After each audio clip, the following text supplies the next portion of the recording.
The first test shot was for the one from behind Mr. Page. At first I just wanted to use the lighting from the kitchen, but I was worried it was a bit too dark, so I put a light in the corner and tested it again. When I compared the two, I didn't like the lighter one and went for the darker one, knowing I could play around with it on Premiere Pro and thinking it represented my tone better. I was happy with the sound as well. I then wanted to test the singles of Detective Foreman and use some extra lights to see what it looked like.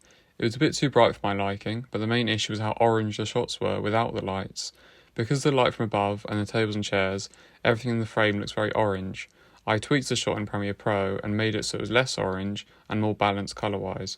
The audio was nice and clear as well. What did I have for breakfast this morning? I had toast. I switched it round and tested the single of Detective Foreman with an extra light in the corner and adjusted it in Premiere, which solved some issues I had with colouring again. I feel like I should take the... When filming the door from the distance, I didn't realise how dark it was by itself, so I placed a light right next to the door and tried to make it seem like a lamp at the side, which made the door more visible and actually more ominous. I quickly tested the shot from Mr. Page's head of them playing with their hands, just to see if it was possible. I then moved into the hall where I simply had the little light on which is visible in the scene and loved how it looked.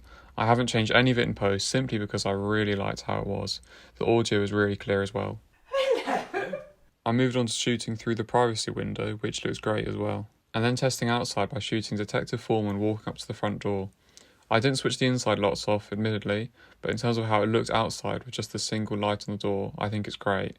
It's pretty creepy and unnerving, even more so when the lights inside are off. I then did turn the lights off inside and was chuffed with how the crack in the door looked. The face is still visible, but everything behind them isn't. It's a really cool shot that I can't wait to do properly. I wanted to test the POV shot inside, and I didn't love it. The camera turning was slow and felt unnatural, and I'm debating whether or not I keep it in the final piece, even though the lighting is pretty nice. The shot from outside looked really cool. I think I will zoom in more for the real thing, and obviously make sure everything is centered and level, but lighting wise it was really nice and looked really atmospheric. I like the slow zoom of this shot, but it was difficult to keep it at a consistent speed, even though I think it still carries the effects I want it to, and once bring the acting in, it will really paint the entire picture. The POV shot from where the scratching is coming from looks really nice, and I think when it has the actors in place looking directly at it, it will be really uncomfortable for the audience, which is exactly the impact I wanted to have. I did the same in the closet where the shoes will be, and I'm happy with how it looked as well. I shot with 10,000 ISO, and it looked good on the monitor, but after looking at it on Premiere, it was a little too dark.